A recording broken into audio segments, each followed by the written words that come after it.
블랙쇼맨과 이름 없는 마을의 살인, 히가시노 게이고. 아버지에게 12살 어린 동생이 있다는 이야기를 처음 들은 건 마요가 초등학교 6학년 때의 일이었다. 할머니 도미코가 세상을 떠난 뒤 장례식장에서 경야를 준비하던 중이었다. 오늘 밤에는 못 와도 내일 장례식 전까지는 도착할 것 같다니 너한테도 미리 말해두어야 할 것 같아서. 삼촌의 이름은 다케시라고 했다. 처음 들어요. 왜 지금까지 말 안 해줬어요? 아버지는 난감한 표정으로 고개를 갸웃했다. 가장 큰 이유는 기회가 없어서였을까? 그리고 아버지도 못 본 지가 벌써 10년이 넘었거든. 마지막으로 만난 게 우리 마요가 태어나기 전이니까 말이야.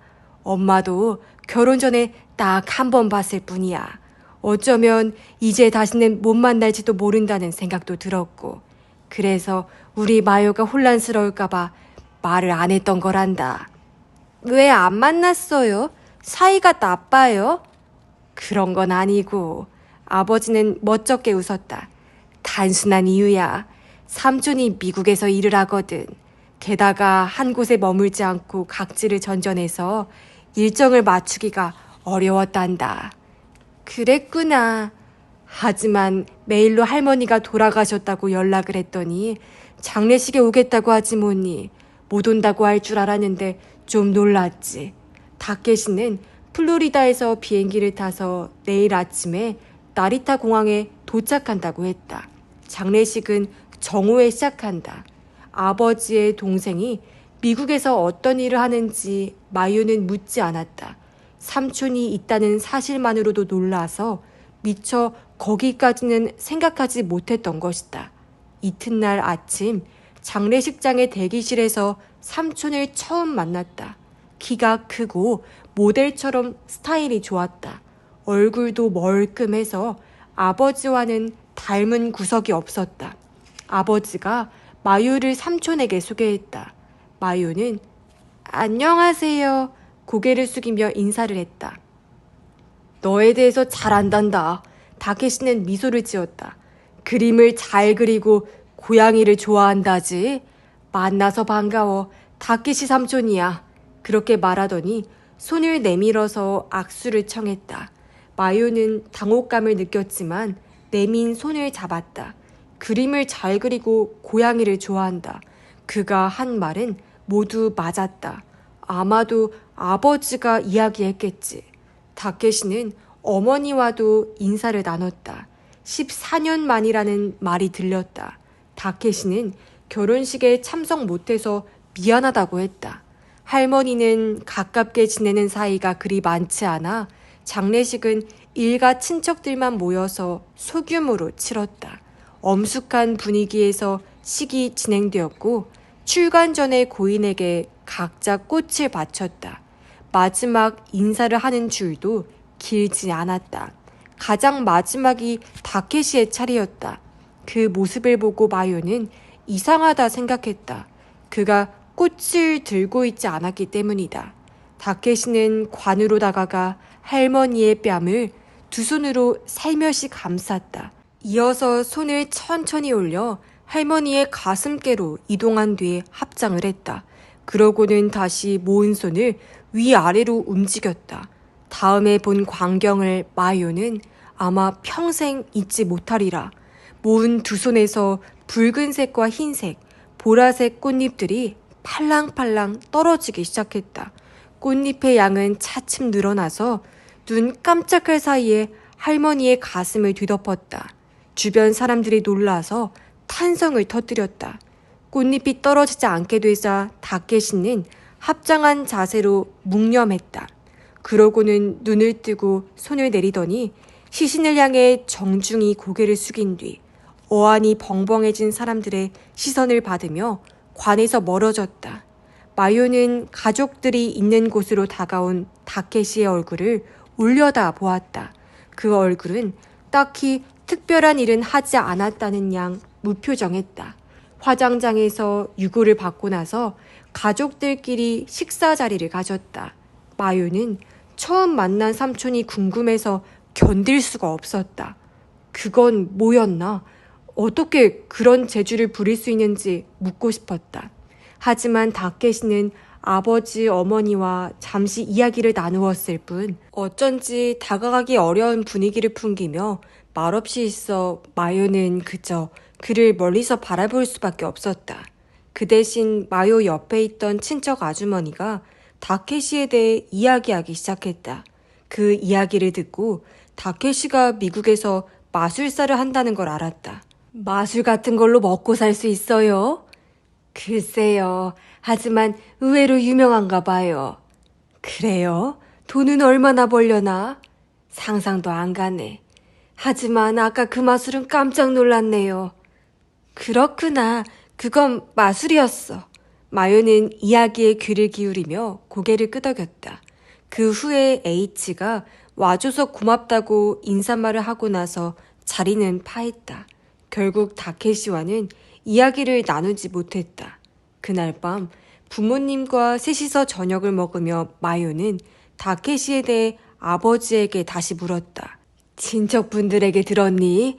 그래, 삼촌은 미국에서 마술사를 한단다. H는 딱히 숨기지 않고 대답했다. 왜 마술사가 된 거예요?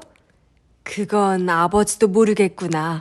그런 질문은 자주 듣지만 H는 난감한 표정으로 미간을 좁히더니 가즈미와 마주 보았다. 아마 이런 대화를 부부끼리 나누기도 했을 것이다. 가즈미는 H에게 대충 사정을 들었는지 말없이 미소를 지었다. H가 마요를 보았다. 어릴 때부터 좀 특이하긴 했지. 초능력에 관심이 많았어. 초능력? 유리 갤러라는 이름을 들어본 적 있니? 처음 듣는 이름이라 고개를 저었다. 자신을 초능력자라 소개한 인물인데 1970년대 화제를 불러일으켰어. 일본에 온 적도 있어서 그 영향으로 전국의 초능력 붐이 일었지. 초능력으로 숟가락을 구부리는 퍼포먼스가 인기였는데 아버지도 친구랑 자주 흉내를 냈어. 숟가락을요? 정말 그게 가능해요? H는 미소를 지으며 고개를 저었다. 유감이지만 곧 트릭이라는 게 밝혀져서 붐은 사그라들었지. H가 들려준 이야기는 다음과 같다. 초등학생이 된 다케시는 어찌된 영문인지 오래전에 지나간 초능력 붐에 관심을 가졌다. 어디서 찾았는지 유리 갤러의 오래된 영상을 당시 보급되기 시작한 가정용 비디오로 반복해서 보았다. 부모가 이유를 묻자 재미있어서 라고만 대답했다. 학교 성적은 나쁘지 않았고 오히려 뛰어난 편이어서 부모는 그냥 내버려 두었다. 언젠가는 질릴 거라 생각했겠지. 그러던 어느 날 저녁 이런 일이 일어났다. 그날 저녁 메뉴는 카레라이스였는데 다케시는 도미코에게 숟가락을 내밀며 이렇게 말했다. 엄마, 이걸로는 먹기 힘들어요. H는 그 숟가락을 보았다. 특이할 것 없는 스푼이었고 딱히 문제가 있는 것처럼 보이지도 않았다. 도미코도 고개를 갸웃거리며 왜 먹기 힘이 드냐고 물어봤다. 이러면 못 먹잖아요. 다케시는 그렇게 말하며 손목을 살짝 비틀었다. 다음 순간 믿을 수 없는 일이 벌어졌다. 다케시가 들고 있던 숟가락이 힘없이 휘어진 것이다. H는 소스라치게 놀랐다. 숟가락을 구부리는 건 트릭이고 실은 관객의 눈을 피해 바닥 같은 데 눌러서 구부린다는 게 통설이었기 때문이다. 하지만 다케시는 일절 그런 행동은 하지 않았다. 공중에서 구부린 것이다. 부모도 같이 그 장면을 보았다. 어찌나 놀랐는지 멍하니 바라만 볼 뿐 아무도 말을 잇지 못했다. 하지만 이내 소동이 일어났다. 대체 어떻게 한 거냐?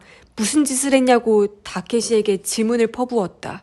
하지만 다케시는 아무 말도 하지 않았다. 여튼 웃음을 지으며 새 숟가락을 가져오더니 태연하게 카레라이스를 먹기 시작했다. 뭔가 트릭이 있는 게 틀림없다고 생각한 H는 부모와 번갈아 숟가락을 살펴보았다. 하지만 그건 집에서 늘 쓰는 숟가락이었고 손가락에 힘을 좀 줬다고 구부러질 만한 물건이 아니었다. 결국 다케시는 마지막까지 트릭의 비밀을 공개하지 않았다. 그래서 지금도 어떤 트릭이었는지는 모른다고 H는 웃으며 말했다. 다케시가 가족들 앞에서 그런 행동을 한 건 그때가 처음이자 마지막이었지. 그 후로 그 녀석이 무슨 생각을 하며 살았는지 나는 잘 모르겠다. 터울이 많이 진 형제라 속을 터놓고 이야기해 본 적이 거의 없거든. 하지만 그건 초능력이 아니라 마술이었죠. 마요가 말했다. 삼촌은 그때부터 마술사가 되고 싶었던 거예요? 아마 그렇겠지. 그 사실을 안 건 그로부터 몇 년이나 지나서였지만 H는 다시 옛 일을 회상했다. 다케시가 막 고등학교 3학년에 올라갔을 때였다. 졸업하면 마술사가 되기 위해 미국으로 건너가겠다는 이야기를 꺼냈다. 어릴 적부터의 꿈이다. 다케시는 아버지 야스히데에게 애원했다. 나는 마술을 하기 위해 태어났다고 생각한다. 그 길을 막아버리면 살아있는 의미가 없다고까지 말했다. 놀랍게도 다케시는 이미 미국에서 마술을 배울 곳까지 정해놓고 있었다. 보스턴에 있는 마술사 양성 학교에 입학 수속을 해놓았다고 했다. 다케시는 아버지에게 100만 엔만 빌려달라고 부탁했다. 5년 안에 전부 갚겠다. 갚지 못하면 꿈을 포기하고 귀국하겠다라고 말하며 머리를 조아렸다. 다케시의 각오가 전해졌는지 야스히데는 허락했다. 더구나 100만 엔이 아니라 그 갑절인 200만 엔을 빌려주었다. 하지만 야스히데는 단단히 못을 박았다. 성공하기 전까지는 절대로 일본에 돌아올 생각 말거라. 다케시는 그러겠다고 대답했다. 어쩌면 성공해도 안 돌아올지도 몰라요. 둘째 아들의 결의에 야스히데는 흡족한 표정으로 그것도 좋겠지 하고 고개를 끄덕였다. 이듬해 봄 고등학교를 졸업한 다케시는 바로 미국으로 건너갔다. 이런저런 준비를 모두 혼자 마친 동생을 보고 H는 다케시라면 분명 잘 해낼 거라고 확신했다. 그로부터 얼마 지나지 않아 H는 가즈미와 결혼했다. 다케시는 결혼식에 오지 않았다. 보스턴에서 축하 전보를 보냈을 뿐이었다. 다케시가 미국에 가기 전에 가즈미와 만나는 자리를 만든 적이 있었다. 결혼하고 이듬해 가즈미는 아이를 가졌고 이내 딸을 낳았다. 마요라는 이름의 여자아이는 건강하게 자랐다. 하지만 가미오 집안에 찾아온 건 행복한 시간만은 아니었다. 야스히데가 쓰러졌다. 검사 결과 폐암이었다. 게다가 상당히 진행이 된 상태여서 병원에서는 앞으로 길어야 반년이라고 했다. 쓰러진 야스히데는 아내와 아들 부부에게 절대로 다케시에게 알리지 말라고 신신당부를 했다. 그 녀석은 아직 꿈을 향해 나아가는 중이다. 성공할 때까지 돌아오지 말라고 했다. 괜히 심란해지게 쓸데없는 소리 말거라. 평소에는 온화하지만 완고한 일면도 있는 야스히데의 성격을 잘 아는 가족들은 그의 의사를 존중했다. 아마 가장 괴로운 건 아내인 도미코였겠지만 아무 말도 하지 않았다. 그로부터 얼마 뒤 야스히데는 불귀객이 되었다. 그 사실을 H가 다케시에게 국제전화로 알린 건 49제가 지나서였다. 야스히데의 당부로 지금까지 알리지 않았다는 사실도 말했다. 알았어. 다케시는 조용히 말했다. 당분간은 아버지 산소도 못 찾아뵐 것 같아. 형이 잘 좀 돌봐줘. H는 알았다고 대답했다. 지인을 통해 흥미로운 이야기를 들은 건 그로부터 3년쯤 지나서였다. 미국에서 화제를 불러일으킨 일본인 마술사가 있다고 했다.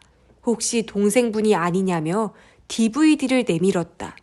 DVD를 재생한 H는 놀라움을 금치 못했다. 화려한 무대에 선 사무라이 젠이라는 예명의 마술사는 틀림없는 다케시였다.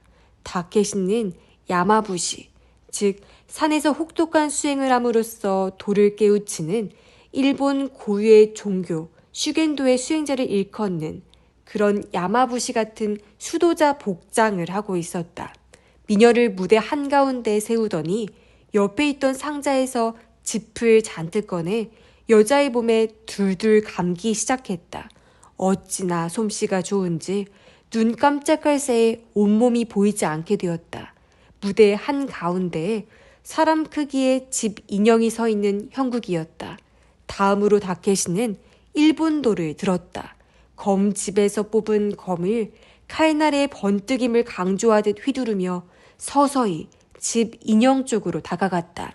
그러고는 걸음을 멈추고 일본도를 두 손으로 치켜들더니 집 인형의 정수리로 내리쳤다. 집 인형은 반으로 갈라졌다. 하지만 깔끔하게 베어냈는지 아직 서 있었다. 그러자 다케시는 이번에는 세로로 검을 휘둘렀다. 지푸라기가 사방으로 튀었지만 인형의 상반신은 쓰러지지 않았다. 다케시는 반대편에서 대각선 아래로, 다시 대각선 위로, 눈에 보이지 않는 속도로 검을 연거푸 휘둘렀다. 절단된 대량의 지푸라기가 허공에 휘날렸다. 이내 다케시는 동작을 멈췄다. 허공에 날리던 지푸라기는 떨어져 바닥에 산더미처럼 쌓였다. 다케시는 그 더미 앞으로 다가가 무릎을 꿇더니 주문을 외우는 자세를 취했다. 다음 순간 집더미가 화르르 불타오르며 불기둥이 나타났다. 다케시의 키보다 큰 불기둥이었다. 눈이 부셔 아무것도 보이지 않았다. 하지만 불꽃은 금방 사라졌다.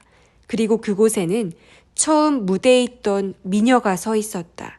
순간의 정적이 흐른 뒤 좌중에서는 우렁찬 박수와 환성이 터져나왔다. 다케시는 두 손을 모아 합장한 뒤 고개를 숙였다. 깜짝 놀랐지. 그때까지 가끔 편지나 전화로 연락을 주고받기는 했어도 다케시가 자기 일 이야기를 한 적은 거의 없었거든. 일이 안 풀려서 애를 먹고 있는 게 아닌가 싶었는데 훌륭하게 성공한 걸 보고 기뻤지. 할머니한테도 바로 보여드렸고. 우와, 나도 보고 싶어요. 마요가 말했다. 안타깝게도 빌린 거라 지금은 없단다. 그때 복사해둘 걸 그랬어. 이제 와서 생각해 못하겠냐마는. 삼촌은 미국에서 유명한가 봐요. 나도 보고 싶어요. 네가 크면 직접 보러 가면 되지. 그때까지 다케시가 활동 중이라면 말이다. 아빠랑 엄마는 안 보러 가요? 말했잖니. 일정을 맞추기가 힘이 들다고. 그리고 다케시는 내가 보는 걸 원치 않을 것 같구나. 왜요? 마요가 묻자 H는 하고 한숨을 흘렸다. 표현은 잘 못하겠지만 거긴 다케시의 세계라 아버지가 들어가서는 안 될 것만 같은 기분이 든단다. 그래서 지금까지 일부러 관여하지 않았던 거고. 아버지의 말을 마요는 잘 이해하지 못했다. 나이 차이가 많이 난다고 해도 형제가 아니던가. 최근에는 연락도 거의 없었어. 다케시도 여기 일은 아무것도 몰랐을 거다. 하지만 내 이야기는 했잖아요. 네 이야기를? 무슨 소리니? 삼촌이 알고 있던데요. 내가 그림을 잘 그린다는 것도 또 고양이를 좋아한다는 것도요. H는 고개를 갸웃거렸다. 이상하네. 그런 이야기를 한 적이 없는데. 정말요? 그럼 어떻게 알고 있었던 걸까? 신기했지만 확인할 방법이 없었다. 그로부터 한동안은 다케시 이야기가 나오지 않았다. 중학교에 진학한 마요는 교사의 딸이라는 갑갑한 환경에서 고군분투하는 게 더 중요했기 때문이다. H도 동생이 미국에서 어떻게 사는지 딱히 궁금해하지는 않는 것 같았다. 그런 다케시가 갑자기 귀국한 건 지금으로부터 8년 전이었다. 이유는 모른다. 본인이 아무 말도 하지 않았기 때문이다. 나름대로 벌어둔 돈이 있는지 에비스에서 바를 시작했다. 요란하게 개업식을 할 생각은 없는 것 같았지만 H가 축하해주자고 이야기를 꺼내서 세 식구가 함께 다케시의 바를 찾았다. 카운터 말고는 2인석 테이블이 하나 있는 자그마한 가게였다. 다케시는 찾아온 형의 가족을 보고 불편한 낯은 하지 않았지만 그다지 반기는 것 같지도 않았다. 마유는 10년 만에 만나는 것이었다. 다케시가 마유를 보고 맨 처음 한 말은 아직도 그림을 그리니? 라는 것이었다.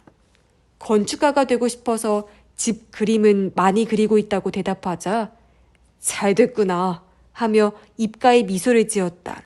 그 후 몇 년에 한 번꼴로 다케시와 만났다. 특히 가즈미가 세상을 떠난 직후에 집을 어떻게 할 것인지를 두고 H와 다케시는 몇 차례 만나서 이야기를 나누었다고 했다. H가 혼자 살기에는 너무 큰 집이었기 때문이다. 그렇다고 처분하는 것도 내키지 않았다. 쓰지도 않는 다케시의 방이 부활한 이유에는 그러한 속사정이 있었다. 범행 시각은 3월 6일, 즉 토요일 오후 8시부터 12시 사이로 추정되는 모양이다. 마지막 닭꼬치를 먹고 나서 꼬치를 접시에 내려놓으며 다케시는 그렇게 말했다. 그렇구나. 그래서 무슨 일 있었어? 어제 경찰에서 토요일부터 오늘까지 뭘 했는지 물어보더라고요. 특히 토요일 일정에 대해서 집요하게 캐물었어요. 종일 집에 있었는데 밤에 근처 경양식집에서 배달을 시켰다고 이야기했더니 그제야 알아들은 눈치였어요.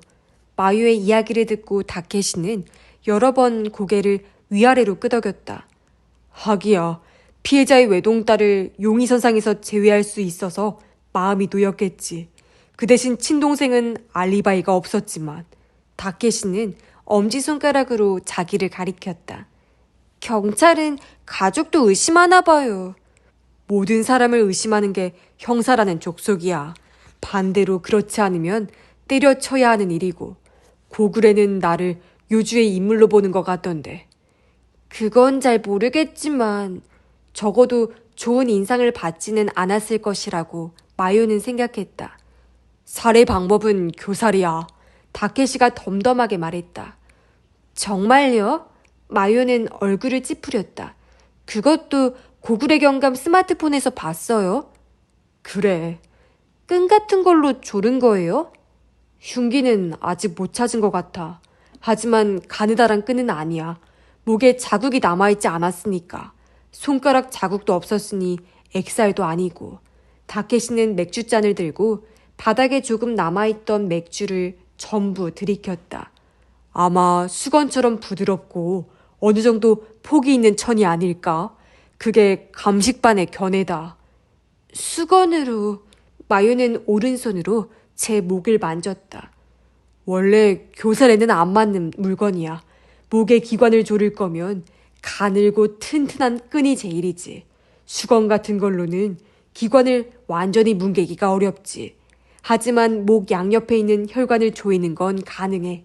정맥과 동맥이 좁아지면 뇌에서 혈액을 내보내지 못하게 되고 산소도 들어오지 못하니까 결과적으로는 죽음에 이르지. 갈 곳을 잃은 혈액은 안구에 실핏줄을 터뜨리고 솟아오르지.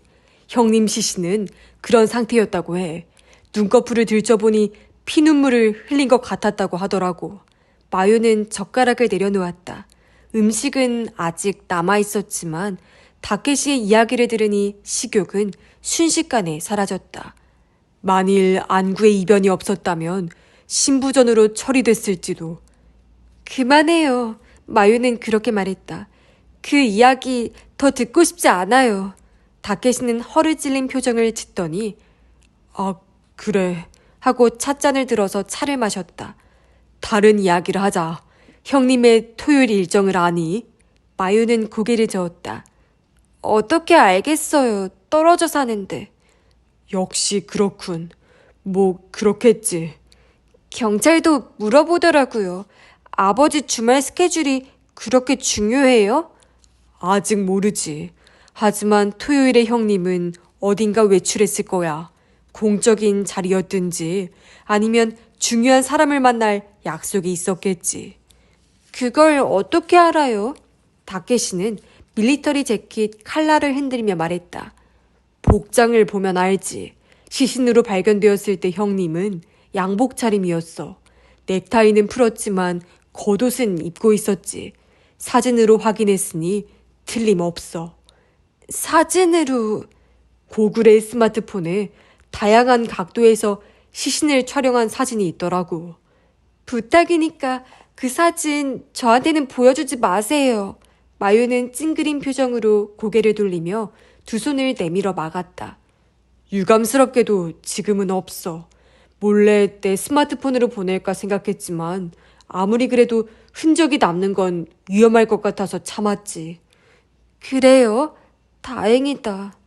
네 생각은 어때?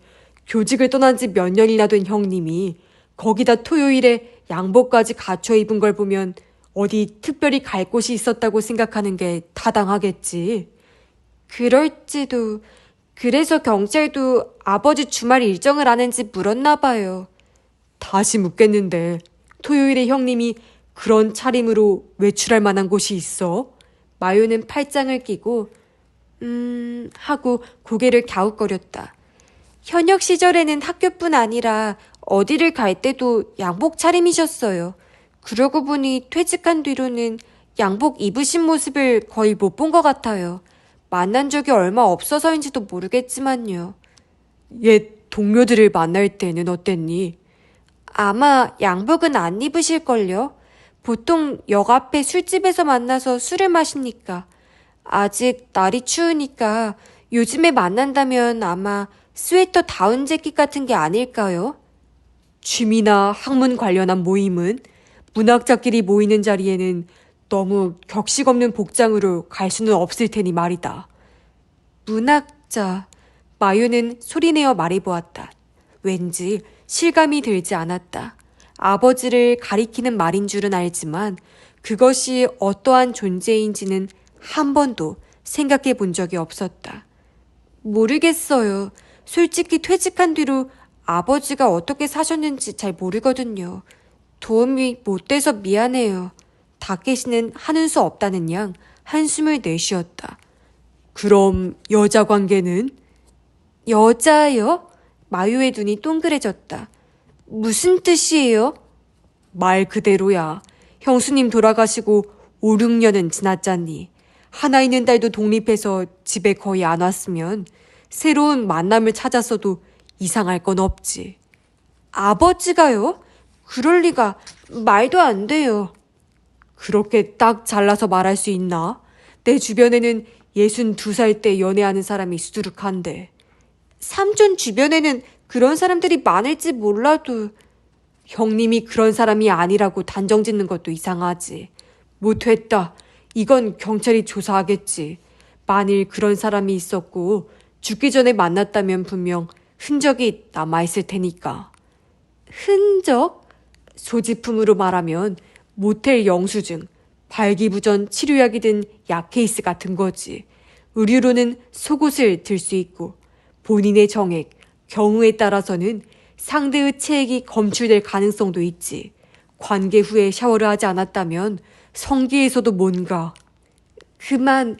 마요는 오른손을 내밀어 말을 끊었다. 거기까지만 하세요. 너무 자극적이었나? 아버지의 그런 면을 상상하고 싶지 않아요.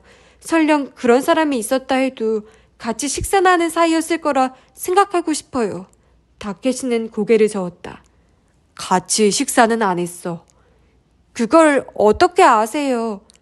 66살 먹은 남자가 일부러 양복을 빼입고 여자하고 라멘 가게에 가겠어? 라멘 가게요? 다케시는 스마트폰을 꺼내 빠르게 조작했다. 위장에서 소화가 진행된 면, 소화되지 않은 차슈, 파가 나왔어. 식후 2시간쯤 지난 상태라고 하는군. 이야기를 듣기만 했는데도 마요는 입 안에 불쾌한 신맛이 퍼져나가는 걸 느꼈다. 한마디로 다케시는 말을 이었다. 형님은 살해되기 2시간 전에 라멘을 먹었어. 시간대로 봐서는 아마 저녁이었겠지. 이러한 사실로 추측할 수 있는 건 다음과 같아. 토요일에 형님은 양복 차림으로 집을 나섰어. 누군가와 만나기 위해서일지도 모르고 격식 있는 복장이 아니면 들어가기 힘든 곳을 방문했던 걸지도 모르지. 어찌되었든 볼일을 마친 형님은 라멘을 먹고 집으로 돌아왔어. 한편 어떤 인물이 형님이 외출한 사이에 집에 숨어들 계획을 세웠지. 몰래 뒷마당으로 침입하려 했지만 그 전에 형님에게 발각이 됐어. 침입자가 그 자리에서 바로 달아났다면 이런 비극은 일어나지 않았겠지. 하지만 침입자는 도망치지 않았고 형님의 목숨을 빼앗는 방법을 택했어. 옥신각신한 흔적이 있고 감식반의 견해는 형님이 격렬한 몸싸움 끝에 쓰러지자 뒤에서 수건 같은 걸로 목을 조른 것 같다는군. 시신은 분뇨를 지렸고 그 흔적은 뒷마당에서도 발견됐어. 아까도 말했다시피 시신은 목이 졸려서 질식사한 게 아니라 목의 경동맥 압박으로 인해 뭐야, 왜 고개를 돌리지? 다케시는 말을 끊고 물었다. 이제야 조카의 상태가 심상치 않다는 걸 깨달은 모양이었다. 삼촌, 마유는 숨을 가다듬으며 다케시를 노려보았다. 너무 무신경한 거 아니세요? 그렇게 구체적으로 설명할 필요가 있어요? 제 생각도 좀 해주세요. 아버지가 어떻게 살이 되었는지 그런 장면 상상하고 싶지 않다고요. 말하면서 눈에 핏발이 서는 걸 스스로도 알 수 있었다. 그래, 하고 중얼거리며 다케시는 고개를 끄덕였다. 거기까지 생각 못해서 미안하다. 난 너도 나와 같은 생각인 줄 알았는데 단정 짓는 게 아니었구나. 알았다. 이제 이런 이야기는 안 하마. 잊어버려라. 같은 생각이란요? 난 경찰이 범인 잡기를 기다리는 게 아니라 가급적이면 내 손으로 진상을 파헤치고 싶다. 설령 경찰이 범인을 체포한다고 하더라도 모든 정보를 우리에게 공개할 거라는 보장은 없으니까 말이다. 아니, 거의 공개하지 않겠지. 어차피 경찰에게 피해자 유족은 단순한 증인 또는 참고 자료의 하나일 뿐이니까 말이다. 마유는 삼촌의 멀끔한 얼굴을 바라보았다. 내 손으로? 그런 게 가능해요? 삼촌은 수사 전문가가 아니잖아요. 그건 그렇지만 못한다고 단정 지을 이유도 없지. 경찰은 못하지만 나는 할 수 있는 일도 있고. 그렇게 말하더니 다케시는 자리에서 일어났다. 그럼 간다. 어디 가시려고요? 체크인 시간이 지났으니 프런트에서 열쇠 받아서 방으로 가야지. 잠깐만요. 마유도 자리에서 일어났다. 그런 거면 저도 도울래요. 돕는다고? 뭘? 진상을 파헤치는 거요. 아버지가 누구한테 왜 살해되었는지 저도 제 손으로 알아내고 싶어요. 다케시는 싸늘한 낯으로 고개를 돌렸다. 아서라. 왜요? 저도 진상을 알고 싶어요. 다케시는 파리를 쫓듯 손사래를 쳤다. 어린애 같은 소리 하지 마. 그 진상이 네 마음에 들 거라는 보장은 없다. 어두운 치정 관계가 드러날 수도 있고 우리가 몰랐던 형님의 추악한 면을 알게 될 수도 있어.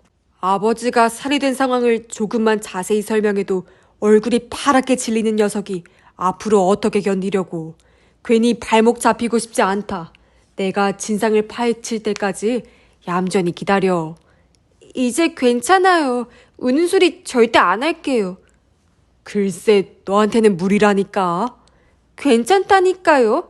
그러자 다케시는 다시 스마트폰을 꺼내서 이래도? 하고 화면을 마유에게 들이댔다. 화면 속에 있는 건 일견 회색의 찰흙 덩어리처럼 보였다. 하지만 금방 사람의 얼굴이라는 걸 깨달았다. 부릅뜬 눈과 삐뚤어진 입, 입술 사이로 점액이 흘러나왔고 눈은 피눈물을 흘리는 것처럼 시뻘갰다.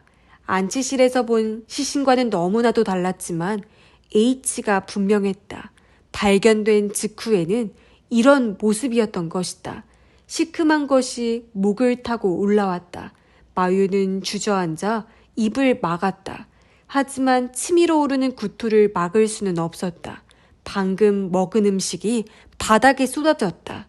어디선가 종업원이 달려왔다. 손님, 괜찮으세요? 마요는 애써 고개를 끄덕였다. 괜찮다고 대답할 기운은 없었다.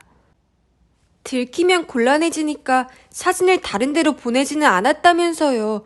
마요는 방에 있는 수건으로 입을 막으며 물었다. 자기 패를 감추는 건 엔터테이너의 상식이지. 스마트폰을 조작하며 다케시가 대답했다. 속은 좀 어떠냐? 이제 괜찮아요. 죄송해요. 마요는 체크인을 마친 다케시의 방에 있었다. 구조는 같았다. 한 번 더 일러두는데 진상 규명에 전력을 다한다.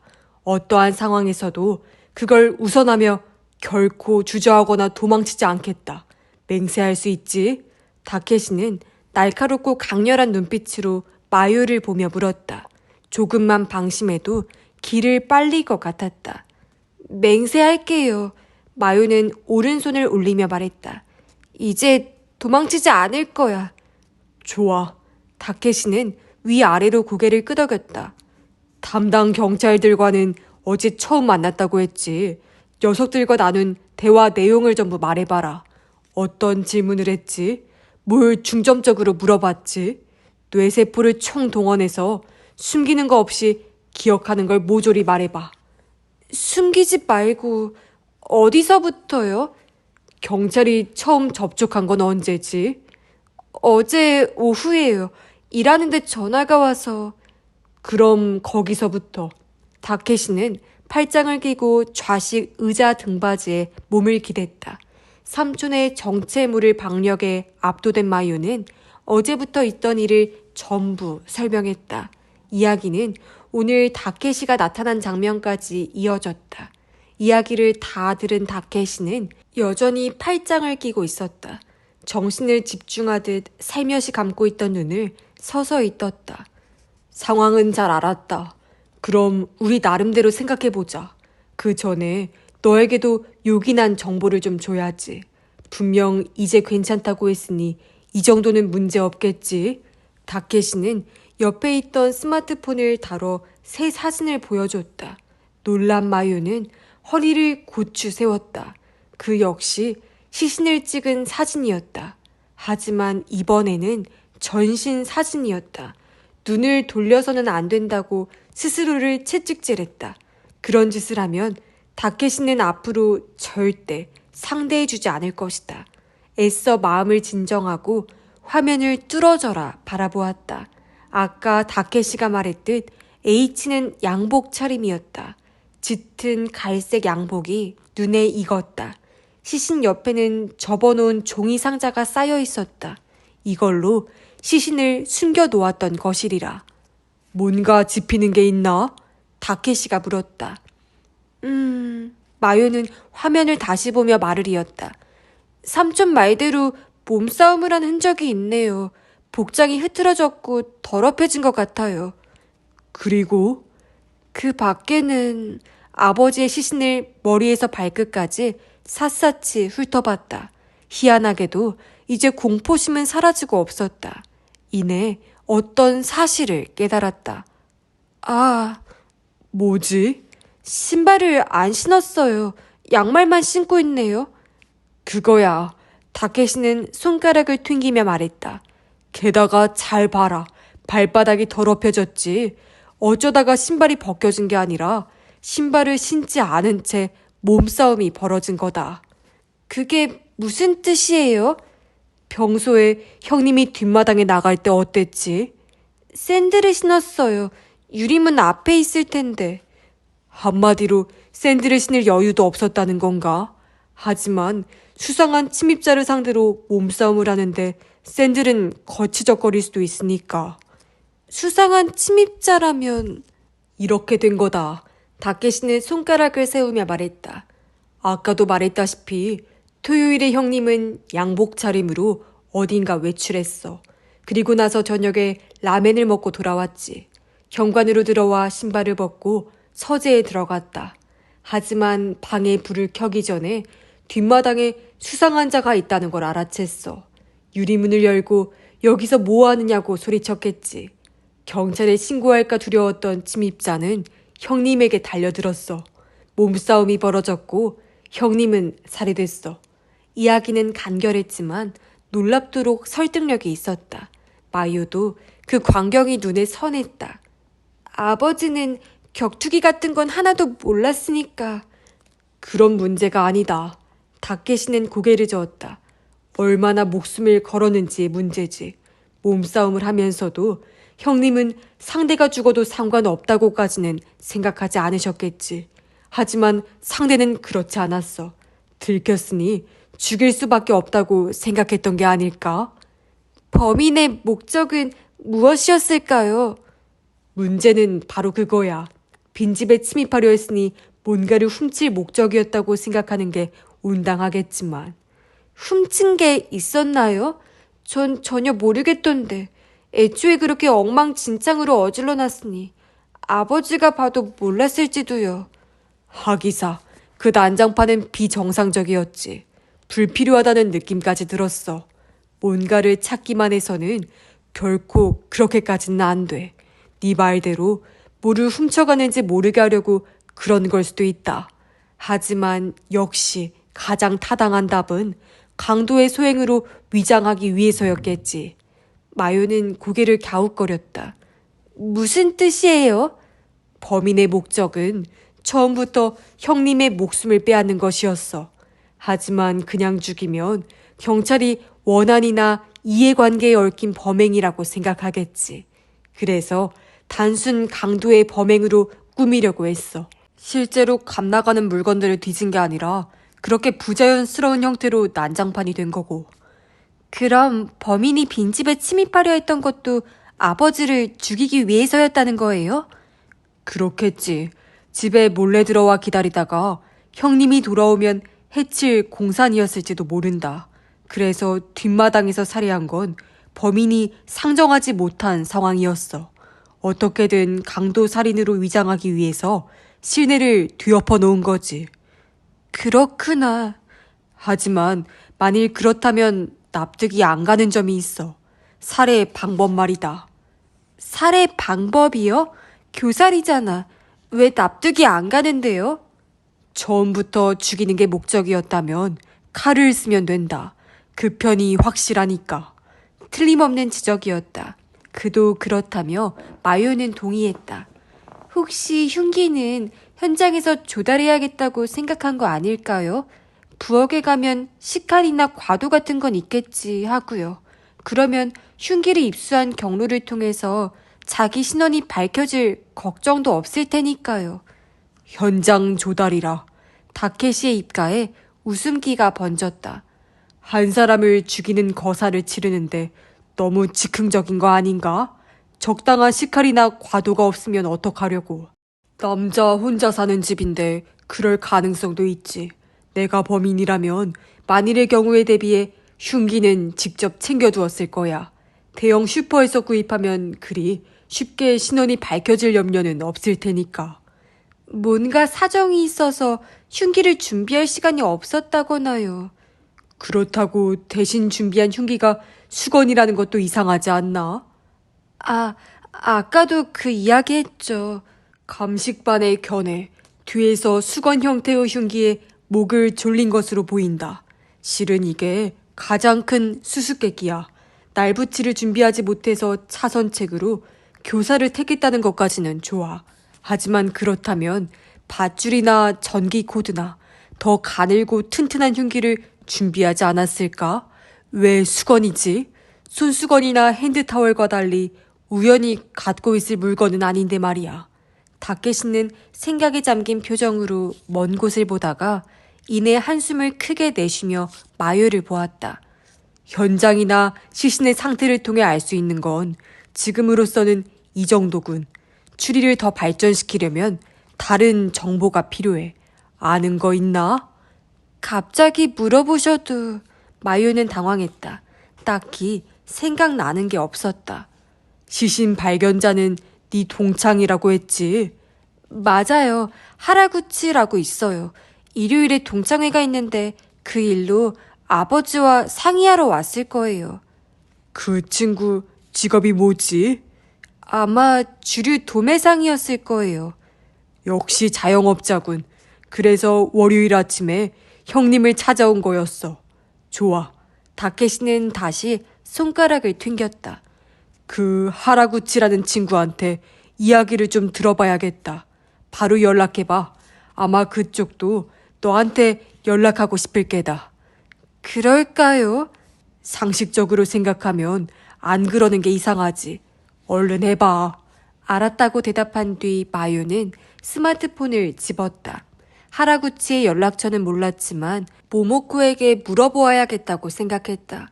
그러고 보니 모모코에게도 연락을 했어야 했다. 하지만 그 전에 스마트폰이 메시지의 수신을 알렸다. 겐타였다. 경황 없을 텐데 연락해서 미안해. 그 후에는 어떻게 됐어? 힘든 일 없나 해서. 짧은 문장 속에 겐타의 불안감과 아무것도 할 수 있는 게 없다는 무력감이 담겨 있는 것 같았다. 약혼자의 아버지가 살해되었으니 그도 그렇겠지. 하지만 일반인인 그가 할 수 있는 일이 있을 것 같진 않았다. 그 사실은 본인이 제일 잘 알고 있을 터였다. 마요는 잠시 생각한 뒤에 답장을 보냈다. 집이 난장판이 됐어. 왠지 현실감이 안 들어. 하지만 삼촌이 와주셔서 좀 마음이 놓여. 걱정해줘서 고마워. 답장을 보내고 나서 고개를 들자 다케시와 눈이 맞았다. 형님한테 들었다. 결혼한다면서 이런 상황에서 할 말은 아닌 것 같다만. 다케시는 주저하는 기색을 보이며 말을 이었다. 아무튼 축하한다. 고마워요. 마요는 억지 웃음을 지으며 대답했다. 하지만 굳어지는 표정을 주체할 수 없었다. 방금 메시지 제 약혼자가 보낸 건 어떻게 아셨어요? 모르는 게 이상하지. 이런 상황에서 다른 사람에게 온 메시지였다면 곧바로 답장을 보냈겠어? 애초에 읽지도 않았겠지. 그것도 그러네요. 마요는 이 사람에게 거짓말은 안 통하겠다고 생각했다. 다시 스마트폰으로 모모코에게 연락을 했다. 네, 모모코입니다. 침울한 목소리가 들렸다. 아, 나야 마요. 늦게 연락해서 미안해. 아니, 저기 힘들지. 더듬더듬 말을 잇는 모모코의 목소리를 듣고 마요는 상황을 파악했다. 아, 소식 들었구나. 응, 어제 하라구치한테 들었어. 너무 놀라서 네가 걱정됐는데 전화 오는 것도 좀 그렇고 메시지도 대체 뭐라고 보내야 할지 몰라가지고. 아, 그랬구나. 입장이 반대였다면 자신 역시 그랬을 거라고 생각했다. 위로 전화를 걸거나 상황을 확인하려는 건 무신경한 짓이라며 자제했겠지. 기묘한 목소리가 스마트폰 너머로 들렸다. 모모코가 딸꾹질을 하는 것 같았다. 마요는 모모코 하고 말을 걸었다. 왜 그래? 아니 저기 미안해 마요. 네가 제일 충격이 클 텐데. 내가 운다고 어떻게 되는 것도 아닌데. 모모코는 흐느끼며 말했다. 그 순간 마요의 가슴에 뭔가가 급속도로 북받쳐 올랐다. 그 격렬한 기세를 억누르는 건 불가능했다. 치밀어 오른 그것은 눈 깜짝할 새에 마음의 벽을 부셨다. 정신을 차려보니 울음소리가 터져나오고 있었다. 참아보려 했지만 주체할 수 없었다. 목이 아플 때까지 울부짖었다. 그러면서 머리 한구석으로는 오열이라는 게 바로 이런 건가? 하고 상황을 냉정하게 바라보는 또 다른 자신의 존재를 느꼈다. 호텔 마루미야에서 걸어서 10분 거리에 있는 상점가는 이 마을에서 가장 번화한 곳이었지만 유감스럽게도 화려하다는 말과는 거리가 멀었다. 늘어선 토산품 가게나 음식점에서 활력이 느껴지지 않는 건 역시 코로나의 영향이리라. 셔터를 내린 가게가 많았는데 오늘만 쉬는 날인 것 같지는 않았다. 하라구치 상점은 상점과 중간쯤에 있었다. 하라구치 고헤이의 연락처는 모모코가 알려주었다. 마요의 전화에 하라구치는 놀란 눈치였지만 자세한 이야기를 듣고 싶다는 부탁에 난색을 표하지는 않았다. 가게로 찾아오면 언제든 알려주겠다고 했다. 쇳불도 단김에 빼랬다고 마요는 곧바로 다케시와 함께 호텔을 나섰다. 마요가 다케시와 가게로 들어가자 선반에다 전표를 붙이고 있던 남자가 돌아봤다. 왔구나 하고 말을 건넸지만 그 얼굴에 나타난 미소는 어색하기만 했다. 하라구치 고헤이였다. 눈썹과 눈꼬리가 내려간 보는 사람을 안심시키는 푸근한 생김새는 중학생 때 그대로였다.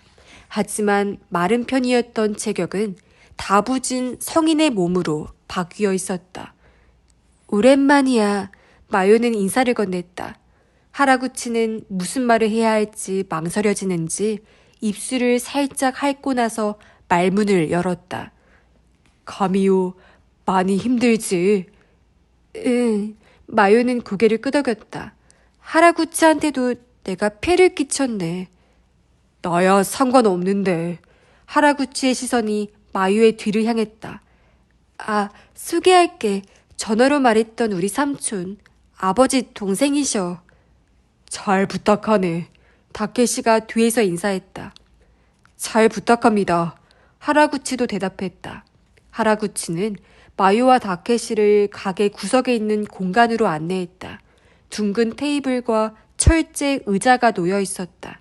하라구치의 말로는 할아버지 때부터 관광객들에게 지역 특산주를 시음하는 서비스를 제공하기 위해 설치한 것이라고 했다. 하지만 최근에는 동네 단골들이 찾아와 술을 마시고 가는 일이 잦다고 했다. 그거 좋군. 다케시가 의자에 앉으며 말했다. 그러면 모처럼 왔으니 맛이라도 봐야겠군. 한 잔만 마실 수도 있나? 아, 그러셔도 되긴 하는데. 하라구치는 당혹스러운 기색을 보이며 대답했다. 이런 상황에서 술을 달라고 하니 기가 막힌 거겠지. 술은 뭘로 할까나? 이 집에서는 만년주장을 팔지. 네, 맞습니다. 잘하시네요. 형님에게 들었지. 형님도 술을 좋아하셔서 가가미 호마레를 즐겨 마시셨지. 그렇게 말하더니 다케시는 찬장에 진열된 병 하나를 가리켰다. 라벨에 가가미호마레라고 적혀 있었다. 그러셨군요. 실은 만년주장 사장님이 저희 친척분이라서 모든 상품을 저희가 취급하고 있습니다. 그 중에는 저희 집에서만 판매하는 술도 있고요. 그렇다고 하더군. 형님이 자주 자네 이야기를 했어. 만년주장과 특별한 인연이 있으니 부탁하면 환상의 명주도 구할 수 있다면서 말이다. 가미오 선생님이 그런 말씀을. 하라구치는 뜻밖이라는 듯 눈을 깜빡거리더니 감회에 젖은 표정을 지었다. 은사가 이제는 고인이 되었고 거기다 그 시신은 자신이 발견했다는 사실을 떠올렸던 것일까? 그보다 마요는 내심 놀랐다. 만년주장은 이 지역에 하나밖에 없는 양조장이었지만 다케시가 H에게 하라구치 이야기를 들었을 리가 없었다. 가업이 주류 도매상이라는 것도 방금 전까지 몰랐으니까. 그러고 보니 다케시는 호텔을 나오기 직전까지 스마트폰을 뚫어져라 들여다보고 있었다. 혹시 하라구치 상점에 대해 인터넷에서 조사하고 있었던 걸까? 그러면 가가 미호마레를 드셔보시겠습니까? 하라구치가 다케시에게 물었다. 그래도 좋고 자네가 추천하는 술이 있으면 그것도 좋네. 알겠습니다. 가미오는 어떻게 할래? 하라구치는 계속 서 있는 마요에게 물었다. 난 괜찮아. 안 마신다고? 여긴 술 파는 데라고. 그건 저도 알지만 술 마시러 온 게 아니잖아요. 마요는 다케시의 옆자리에 앉았다. 그럼 음료수라도 주문해라. 뭔가 착각하는 것 같은데 여긴 하라구치군의 영업장이다. 간이 테이블과 철제 의자도 엄연한 접객 공간이고 말이다. 나는 내 바를 아무것도 주문하지 않고 그저 수다 떠는 데 쓰려는 녀석들에게 제공하고 싶지 않아. 아니요, 괜찮습니다. 신경 쓰지 마세요. 아무것도 안 사고 이야기만 하다 가시는 분들도 많거든요. 그럼 잠깐만 기다리세요. 하라구치는 당황한 낯으로 손사래를 치더니 자리를 떴다. 하라구치의 뒷모습이 보이지 않게 되자 마요는 다케시에게 얼굴을 대고 속삭였다. 순간적으로 그런 거짓말이 잘도 나오네요. 무슨 소리냐? 모르는 척은. 아버지가 집에서 토속주를 마시는 건 본 적도 없어요. 덤으로 환상의 명주를 구할 수 있다고 했다고요? 그렇게 입에서 나오는 대로 말하다 들키면 어쩌려고 그러세요? 깊은 대화를 나누기 위한 사소한 기술이지. 그리고 형님은 죽었어. 들킬 걱정은 없다고. 모순을 지적하면 착각했다고 둘러대면 돼. 다케시는 천연덕스럽게 대꾸했다. 말을 아무렇게나. 하라구치가 쟁반을 두 손으로 받쳐 가져왔다. 쟁반에는 720ml 유리병과 컵이 놓여 있었다. 컵을 다케시 앞에 놓고 하라구치는 술을 따랐다. 드시죠. 다케시는 진지한 표정으로 컵을 들었다. 코 끝에 대고 향을 즐기는 신용을 하고 나서 조금씩 술을 머금으며 목넘김을 확인하듯 천천히 마셨다. 맛있군. 다행이다. 하라구치가 안도한 듯 중얼거렸다. 드라이하면서 날카로운 맛이 있어. 뒷맛이 깔끔하고 상쾌하구만. 차분히 맛보기보다는 물처럼 마시고 싶은 술이야. 베이스는 가가 미호마레이지만 양조용 알코올의 비율에 미묘하게 변화를 준 모양입니다. 다음에 저희 집에서 판매할 예정인 오리지널 한정 상품이죠. 그렇군. 역시 여느 술과는 맛이 달라. 굳이 따지자면 젊은 층을 노리고 만든 술입니다. 상품명도 아직 정식으로 정해지지 않았지만요. 만년주장에서는 저희에게 판매 전략도 완전히 일임하신다고 하고요. 하라구치는 술병의 라벨을 보여주었다. 하얀 종이에 가가 미호말의 오리지널 스페셜이라고 평범한 글자가 프린트되어 있을 뿐이었다. 그렇게 특별한 술을 나한테 대접해도 되나? 당연하죠. 술 맛을 아는 분이 드셔야 술도 행복할 겁니다. 이거 민망하군. 옆에서 두 사람의 이야기를 듣던 마유는 속에서 천불이 났다. 태평하게 술 이야기나 하면 노닥거릴 상황이 아니잖아. 하라구치 하고 대화에 끼어들었다. 아버지 시신을 발견했을 때 이야기를 자세히 듣고 싶은데. 그래. 뭐든지 물어봐. 전날에 아버지에게 연락하려고 했다며? 맞아. 동창회의로 상의할 게 있어서. 무슨 일이었는데? 별거 아니야. 사실 그 전에 가미오 선생님이 연락을 주셨거든. 모처럼 반가운 얼굴들이 모이는 자리니까 축하주를 사고 싶은데 어떤 술이 좋겠냐고 물어보셨어. 그래서 나름대로 이것저것 궁리해서 일요일에 연락을 드렸는데 몇 번을 전화해도 안 받으시는 거야. 그래서 왠지 마음에 걸려서 월요일 아침에 배달 겸 들여다보러 갔지. 그렇게 된 거구나. 하라구치의 이야기를 듣고 마요는 아버지답다고 생각했다. 오랜만에 제자들과 만나는 자리. 단순히 초대 손님으로 가기는 마음이 편치 않아서 나름대로 대접을 하고 싶었던 것이리라. H에게는 그런 허세가 조금 있었다. 집 앞에서 도착해서 전화를 걸었지만 역시 받지 않으셨어. 초인종을 눌러도 답이 없었고 이상하다 싶어서 현관문을 잡아당겼더니 문이 열려있는 거야. 선생님을 불렀지만 답이 없었어. 혹시 방에서 쓰러지신 건 아닌가 걱정돼서 뒷마당으로 가서 안을 들여다보려고 했지. 그랬더니 알았어. 그만하면 됐어. 시신을 발견한 장면을 이야기하기 꺼리는 하라구치를 보고 마요는 손으로 되었다는 표시를 했다. 고마워. 경찰한테 상황을 설명한 뒤에 누구에게 연락해야 할지 몰라서 혼마에게 전화를 걸었어. 너하고 친했잖아. 그래, 모모코한테 들었어. 하라구치는 미안해 하고 사과했다. 일요일에 내가 전화를 하는 게 아니라 더 일찍 직접 선생님을 찾아뵈었더라면 이런 일은 일어나지 않았을지도 몰라. 그렇게 생각하지 마. 그리고 아마 토요일 밤에 살해되신 것 같다고 들었어. 토요일에? 하라구치의 얼굴이 굳어졌다. 역시 타살이구나. 경찰은 그러더라고. 그래. 하라구치는 힘없이 대꾸했다.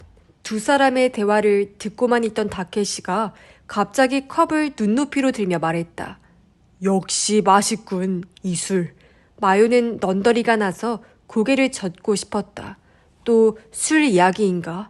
하지만 그녀의 표정을 알아채지 못했는지 다케시는 뭔가 생각난 듯 하라구치를 보았다. 그러고 보니 이 술 이야기를 형님께 들은 적이 있어. 하라구치는 네? 하고 당황한 목소리를 흘렸다. 그러십니까? 옛 제자가 신제품으로 나올 술에 대해 고민하고 있다는 이야기를 들은 것 같은데 자네 이야기 아닌가? 선생님이 그런 말씀을. 분명 성가신 일 때문에 골머리를 썩고 있다고 했어. 뭐라더라?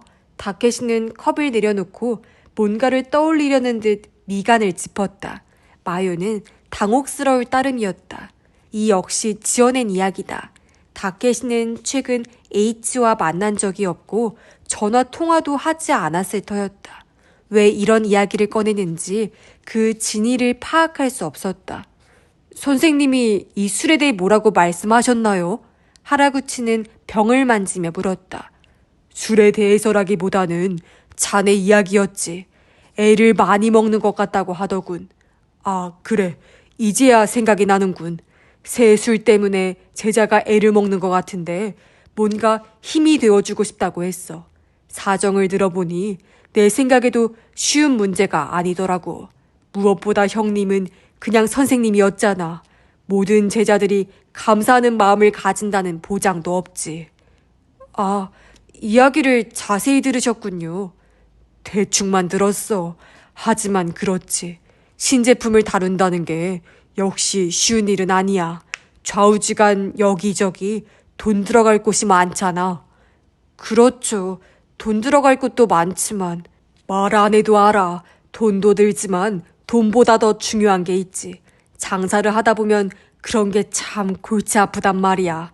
다케시는 획 고개를 돌려 마요를 보았다. 장사하는 사람이 신제품을 판매할 때 돈보다 더 중요한 게 뭘 것 같냐? 나요? 생각해봐. 뭘 것 같아? 글쎄, 마요는 고개를 갸웃거렸다. 모르겠어요. 더 생각해보는 척이라도 하지. 그렇게 말씀하셔도 왜 이런 대화를 나누고 있는지조차 짐작이 가지 않아서 마요는 당혹스러울 따름이었다. 하라구치, 가르쳐 주게나. 홍보야. 하라구치가 마요에게 말했다. 홍보? 다케시가 손가락을 딱 튕겼다. 그래, 바로 홍보야. 상품을 판매할 때 무엇보다 중요한 일이지. 신제품이라면 더욱더. 하지만 참 만만치 않은 상대야. 그리 쉽게 오케이 하지 않을 거네. 저도 그렇게 생각해서 가미오 선생님께 부탁드린 겁니다. 그렇겠지. 하지만 형님도 고민이 많았어. 어떻게 해야 할지 모르겠다고. 상대가 워낙 그렇잖나. 뭐랄까. 한마디로 다루기 어렵다고나 할까. 접근하기가 힘들다고나 할까. 너무 콧대가 높죠. 하라구치는 살며시 목소리를 낮추며 말했다. 그래, 그거야. 콧대가 높다. 정말 딱 맞는 표현이로군. 세상에 자존심이 센 여자가 많지만 그 친구는 그 중에서도 유별나지. 그래서 형님도 어떻게 이야기를 꺼내야 할지 모르겠다고 하신 거고. 역시 그렇군요. 그럼 선생님은 아직 그쪽에 말씀을 안 하신 걸까요? 내가 그 이야기를 들은 시점에서는 그런 것 같더군. 하지만 그 뒤로 상황이 달라졌을 수도 있지. 자네는 그걸 확인하고 싶어서 일요일에 형님에게 연락한 게 아닌가? 다케시의 물음에 하라구치는 겸연쩍은 표정으로 얼굴을 찡그렸다. 죄송합니다. 실은 그렇습니다. 그럴 것 같았지. 하지만 가미오 선생님이 동창회에 낼 술에 대해 저한테 물어보신 것도 사실입니다. 그래. 그 말도 믿네. 잠깐만요. 마요는 두 사람의 대화에 끼어들었다. 대체 무슨 이야기를 하는 거예요? 난 하나도 못 알아듣겠는데.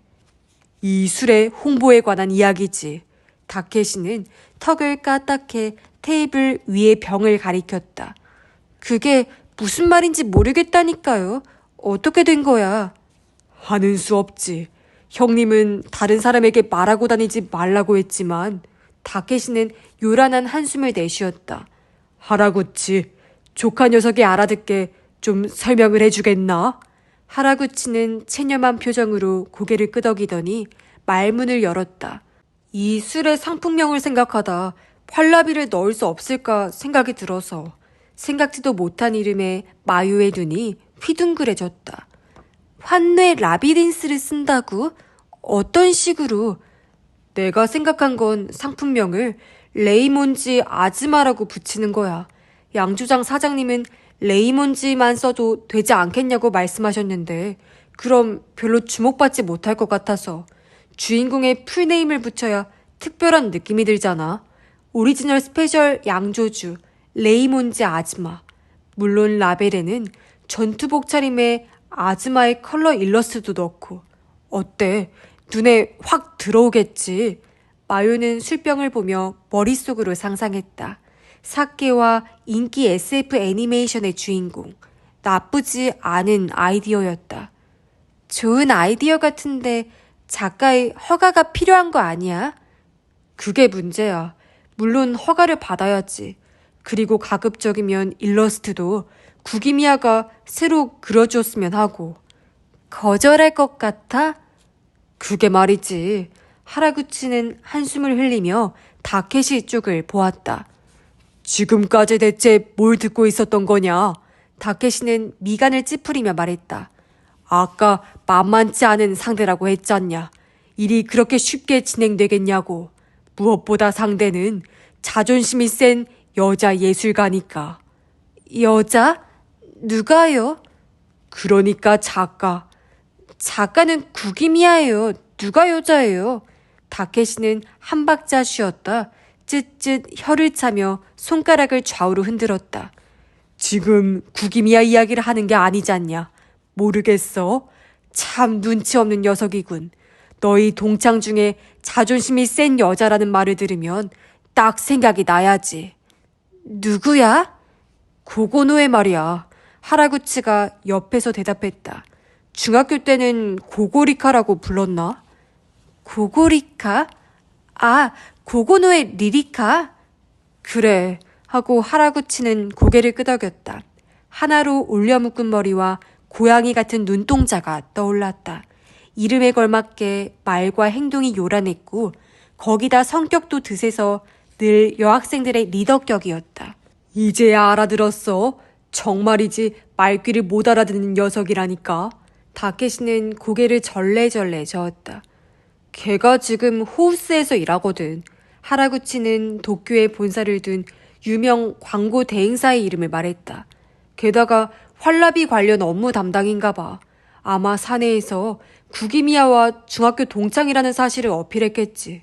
그래서인지 완전히 구기미야의 매니저처럼 굴면서 활라비에 관련된 이야기는 전부 자기를 통해서 하라는 거야. 구기미야가 지금 여기 내려와 있는 건 알지? 모모코한테 들었어. 동창회에도 참석한다면서. 그런데 고고노에도 같이 내려왔어. 덕분에 구기미야와 단둘이서 이야기할 자리를 만들 수가 없어. 구기미야는 완전히 고고노에한테 잡혀서 어디를 가도 꼭 같이 다니거든.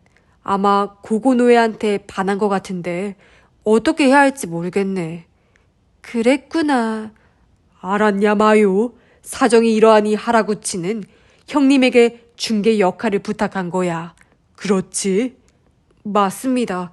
구기미야와 단둘이서 만나면 어떻게든 부탁을 좀 해볼 텐데 매니저 쪽이 문제라. 자네는 지금 고고노에를 매니저라고 불렀는데 분석은 적절치가 않구만. 형님 이야기에 따르면 그녀 역시 예술가야. 작품을 작가와 함께 만들어냈다는 자부심이 있지. 그러니까 정확히 말하자면 자칭 예술가지. 아, 그럴지도 모르겠네요. 그래서 아까 고고노에를 예술가라고 말씀하셨군요. 어쩐지 이상하다 싶었어요. 설명을 제대로 안 해서 미안하구만. 아닙니다. 그렇게 대답하더니 하라구치는 마요와 다케시를 번갈아 보았다. 두 분께 부탁이 있습니다. 지금 한 이야기 당분간은 비밀로 좀 해주십사 합니다. 왜? 마요가 물었다.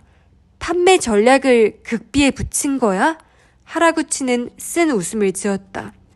안타깝게도 그런 멋진 이유는 아니야. 새치기 했다는 소리 듣기 싫어서. 새치기라니. 활라비하우스 이야기는 알지? 응, 계획이 중지되었다는 이야기는 들었어.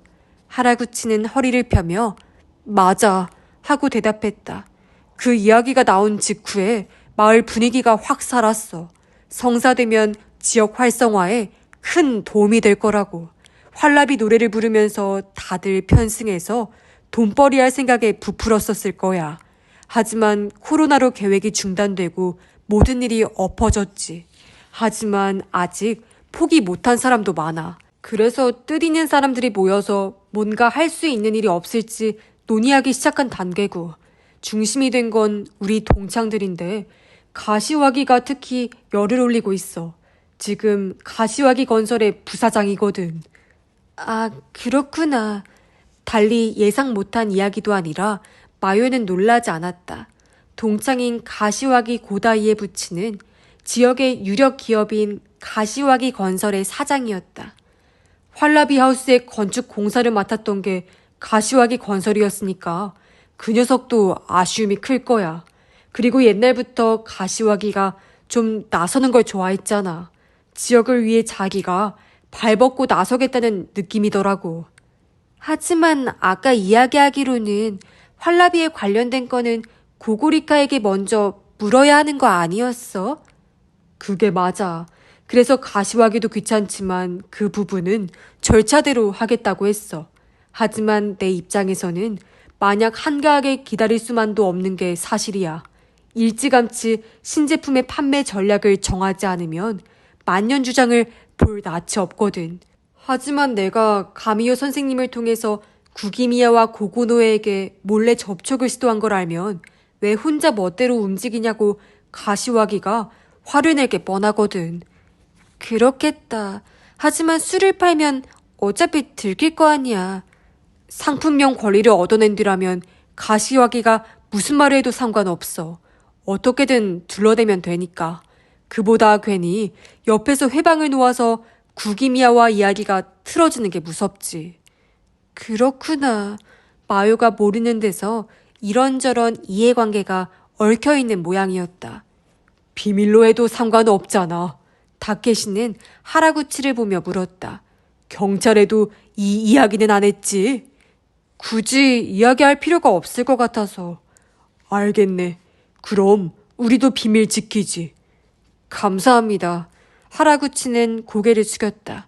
다케시는 남아있던 술을 마시고 컵을 내려놓았다. 잘 마셨네. 좋은 술이었어. 한 잔 더 하시겠습니까? 아냐, 괜찮네. 다케시는 재킷 안쪽에 손을 넣었다. 얼마지? 괜찮습니다. 제가 대접하는 겁니다. 그럴 수야 없지. 아니요, 정말 괜찮습니다. 아, 그래. 그렇게까지 말하니 자네 마음 고맙게 받겠네. 다케시는 짐짓 못 이기는 척 넣었던 손을 다시 뺐다. 마유는 의혹에 찬 눈초리로 삼촌을 바라볼 수밖에 없었다. 과연 술값을 낼 생각이 있었을까? 가미요, 그래서 말인데 아마 혼마한테 들었을 테지만 동창회를 어떻게 할지 이야기가 나왔거든. 하라구치가 말했다. 선생님이 그렇게 되셨으니 중단하는 게 낫지 않을까 하는 의견도 있어서. 마요는 고개를 갸웃했다. 난 너희들 결정에 맡길게. 내가 해라 마라 할 일이 아니니까. 그래도 모처럼 자리를 마련했으니 다 함께 모이는 게 좋지 않을까? 아버지도 분명 기뻐하실 거야. 나는 빠질게. 다들 불편해할 테고 장례식에 오는 애들도 있을 테니까. 아, 난 꼭 갈게. 언제야? 아직 안 정했어. 정해지면 연락 줘. 내가 다른 애들한테 연락하든지 할게. 고마워. 모모코도 그렇게 말해주더라. 삼촌, 이제 그만 일어나요. 다케시는 고개를 끄덕이더니 테이블에 병을 가리켰다. 다음에는 꼭 술값 받게. 또 오십시오. 하라구치가 웃는 얼굴로 대답했다. 가게를 나와 조금 떨어진 곳까지 왔을 때 마요는 아까 그거 뭐예요? 하고 다케시에게 따져 물었다. 아까 그거? 술 상품명권으로 하라구치가 아버지한테 상의한 이야기. 삼촌은 모르셨잖아요. 다케시는 코웃음을 쳤다. 내가 그걸 어떻게 알겠어. 뭔가 숨기는 것 같아서 좀 떠본 거지.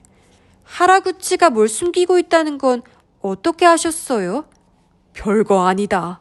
이야기를 듣고 좀 걸리는 게 있어서. 어디가요? 하라구치가 그랬잖아. 가미오 선생님이 동창회에서 제자들에게 대접할 수를 뭘로 할지 고민하셔서 일요일에 여러 차례 전화했는데 연결이 안 됐다. 그랬죠. 어디가 대체 이상하다는 거예요. 이 이야기만 들으면 볼 일이 있는 건 형님이지 하라구치가 아니야. 무슨 술을 사면 좋을지 물어봐서 그 대답을 하려고 했던 거면 연락 달라고 부재중 메시지를 남겨두면 그만이지. 몇 번이나 다시 걸 필요가 없어. 듣고 보니 그렇네. 그뿐 아니라 월요일에 일부러 찾아가기까지 했어. 그 말을 듣고 생각했지. 형님이 아니라 하라구치한테 꼭 빨리 만나야 할 사정이 있었던 게 아닐까? 게다가 그 사실을 감추고 있어. 남자가 뭔가를 숨기는 건 주로 여자나 돈이 관련되어 있을 때야. 하지만 중학 시절 은사에게 여자 문제를 상담하지는 않았을 테지. 돈 이야기도 도박이나 횡령 같은 건 말 못했을 테고.